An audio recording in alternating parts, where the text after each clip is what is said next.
mag-check muna tayo sa site para malaman natin kung ano yung update natin for today. So ito yung ginawa nating stamp na may brick pattern sa may garahe. So ngayon medyo okay na siya at nagpapatuyo, at next time yung kabilang side naman. So itong portion naman na to is yung detail ng window. Yan ang nakaangat para hindi papasok ang ulan.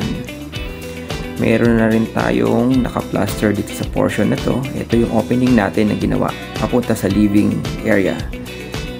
Okay, so yung window naman na yon is yung pass-through window from dining to kitchen, and yung side na yon yung ating CR. Yan yung butas para sa ating stairs. So dito sa side naman na to, ito yung sa labas.